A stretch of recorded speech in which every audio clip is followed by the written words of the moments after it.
ಅನಿರೀಕ್ಷಿತವಾದಂತ ಉಪಚುನಾವಣೆ ಇಡೀ ರಾಜ್ಯ ಎದುರು ನೋಡ್ತಾ ಇರ್ತಕ್ಕಂಥ ಈ ಉಪಚುನಾವಣೆಯಲ್ಲಿ ಒಂದ್ ಕಡೆ ದಾವಣಗೆರೆ ದಕ್ಷಿಣ ಜೊತೆಯಲ್ಲಿ ಬಾಗಲಕೋಟೆ ಸೇರಿದಂತೆ ಎರಡೂ ಕಡೆ ಉಪಚುನಾವಣೆ ನಡೀತಾ ಇದೆ.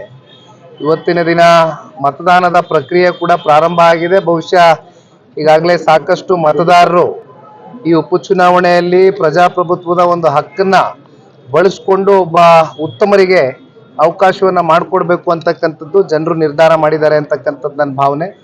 ಜೊತೆಯಲ್ಲಿ ನಮ್ಮ NDA ಅಭ್ಯರ್ಥಿಗಳು ಇವತ್ತೇನು ಕಣಕ್ಕಿಳಿದಿದ್ದಾರೆ ಈ ಉಪಚುನಾವಣೆಯಲ್ಲಿ 100ಕ್ಕೆ 100 ನಮ್ಮೆಲ್ಲರಿಗೂ ಕೂಡ ಆತ್ಮವಿಶ್ವಾಸ ಇದೆ. ನಮ್ಮ ಪಕ್ಷದ ರಾಜ್ಯಾಧ್ಯಕ್ಷರು, ಕೇಂದ್ರದ ಸಚಿವರು, ಮಾಜಿ ಮುಖ್ಯಮಂತ್ರಿಗಳು ಸನ್ಮಾನ್ಯ ಕುಮಾರಣ್ಣ ಅವರು ಕೂಡ ಉಪಚುನಾವಣೆ ಸಂದರ್ಭದಲ್ಲಿ 2 ದಿನಗಳ ಕಾಲ ಎರಡೂ ಕಡೆ ಹೋಗಿ ಭೇಟಿಯನ್ನ ಕೊಟ್ಟು ಒಂದ್ ಕಡೆ ಕ್ಷೇತ್ರದ ಜನತೆಗೆ ರಾಜ್ಯದಲ್ಲಿ ಇರ್ತಕ್ಕಂಥ ಕಾಂಗ್ರೆಸ್ ಪಕ್ಷದ ದುರಾಡಳಿತ, ಭ್ರಷ್ಟಾಚಾರ, ಹಗರಣ ಎಲ್ಲದರ ವಿಚಾರವಾಗಿ ಸಂಪೂರ್ಣವಾಗಿ ಸಂದೇಶವನ್ನ ಕೊಡ್ತಕ್ಕಂಥದ್ದು ಒಂದು ಭಾಗ. ಆದರೆ ನಮ್ಮ NDA ಅಭ್ಯರ್ಥಿಗಳಿಗೆ ನಿಮ್ಮ ಜೊತೆಯಲ್ಲಿ ಜನತಾದಳ ಪಕ್ಷವೂ ಕೂಡ ಕುಮಾರಣ್ಣ ಅವರ ನಾಯಕತ್ವದಲ್ಲಿ ಅವರ ಆದೇಶದ ಮೇಲೆ ನಮ್ಮ ಪಕ್ಷದ ಆ ಭಾಗದ ಆ ಕ್ಷೇತ್ರದ ಆ ಜಿಲ್ಲೆಯ ಮುಖಂಡರುಗಳು ಕೂಡ ಮೊದಲನೇ ದಿನದಿಂದ ಇವತ್ತಿನವರೆಗೂ ಅತ್ಯಂತ ಕಾರ್ಯೋನ್ಮುಖರಾಗಿ ಕೆಲಸ ಮಾಡ್ತಾ ಇರ್ತಕ್ಕಂಥದ್ದು ಬಹುಶಃ ಮಾಧ್ಯಮಗಳಲ್ಲಿ ತಾವು ಕೂಡ ನೋಡಿದ್ದೀರಿ. ಹಾಗಾಗಿ ಜನತಾದಳದ ಕಾರ್ಯಕರ್ತರು ಜೊತೆಯಲ್ಲಿ ನಮ್ಮ BJP ಮಿತ್ರ ಪಕ್ಷದ ಕಾರ್ಯಕರ್ತರು ಇಬ್ಬರ ಒಂದು ಸಮ್ಮಿಲನ ಈ ಒಂದು ಉಪಚುನಾವಣೆಯಲ್ಲಿ ನಮಗೆ ಒಂದು ಒಳ್ಳೆ ಫಲಿತಾಂಶ NDA ಮಿತ್ರಕೂಟದ ಅಭ್ಯರ್ಥಿಗೆ ಸಿಗುತ್ತೆ ಅಂತಕ್ಕಂಥದ್ದು ನಾನು ಬಹಳ ಗಟ್ಟಿಯಾಗಿ ನಂಬಿದ್ದೀನಿ.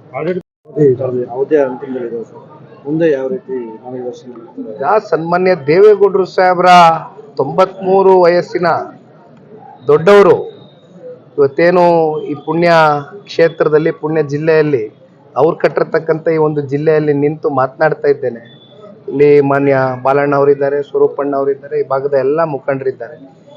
ಇಲ್ಲಿ ಎಲ್ಲರಲ್ಲೂ ಒಂದು ಅಭಿಲಾಷೆ, ಪಕ್ಷಾತೀತವಾಗಿ ಸನ್ಮಾನ್ಯ ದೇವೇಗೌಡರು ಅಂತಕ್ಕಂಥ ನಾಯಕರು ಸದನದ ಒಳಗಡೆ ಇದ್ದಂಥ ಸಂದರ್ಭದಲ್ಲಿ ನಮ್ಮ ರಾಜ್ಯದಲ್ಲಿ ಆಗ್ತಕ್ಕಂಥ ಕೆಲವೊಂದಷ್ಟು ಘಟನೆಗಳೇನಿದೆ ಅದನ್ನ ಅರ್ಥಕೊಂಡು ಬಹಳ ಗಟ್ಟಿ ಧ್ವನಿಯಿಂದ ಮಾತನಾಡ್ತಕ್ಕಂಥ ಕರ್ನಾಟಕ ರಾಜ್ಯದಿಂದ ಯಾರಿದ್ರೆ ಅದು ಸನ್ಮಾನ್ಯ ದೇವೇಗೌಡರು ಸಾಹೇಬರು ಅಂತಕ್ಕಂಥದ್ದು. ಇತ್ತೀಚಿನ ದಿನಗಳಲ್ಲಿ ಬಹುಶಃ ನೀರಾವರಿ ವಿಚಾರವಾಗಿ ಎತ್ತಿನಹೊಳೆ ಏನು ಪ್ರಾಜೆಕ್ಟು ಸಂಪೂರ್ಣವಾಗಿ ಸ್ಥಗಿತ ಆಗಿತ್ತು. ಆ ವಿಚಾರಕ್ಕೆ ಸಂಬಂಧಪಟ್ಟಂತೆ ಪ್ರಧಾನಿಗಳ ಜೊತೆ ಮಾತನಾಡ್ತಕ್ಕಂಥದ್ದು, ಗೃಹ ಸಚಿವರ ಜೊತೆ ಮಾತನಾಡ್ತಕ್ಕಂಥದ್ದು, ಕನ್ವಿನ್ಸ್ ಮಾಡಿ ನಮ್ಮ ರಾಜ್ಯಕ್ಕೆ ಏನು ಅನುಕೂಲ ಆಗಬೇಕು ಆ ನಿಟ್ಟಿನಲ್ಲಿ ಅವರ ಹೆಜ್ಜೆಗಳನ್ನ ಇಟ್ಕೊಂಡು ಹೋಗ್ತಾ ಇದ್ದಾರೆ. ಅಂಥವ್ರು ಮತ್ತೆ ರಾಜ್ಯಸಭೆಯಲ್ಲಿ ಆರ್ಸ್ ಬರಬೇಕು ಅಂತಕ್ಕಂಥದ್ದು ಪಕ್ಷಾತೀತವಾದಂಥ ಭಾವನೆ.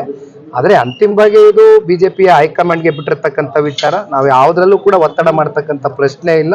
ನಾವು ಯಾವುದೇ ಷರತ್ತಾಕಿ ಇವತ್ತು ಈ ಒಂದು ಅಲಯನ್ಸ್ ಪಾರ್ಟ್ನರ್ ಆಗಿರ್ತಕ್ಕಂಥದ್ದಲ್ಲ.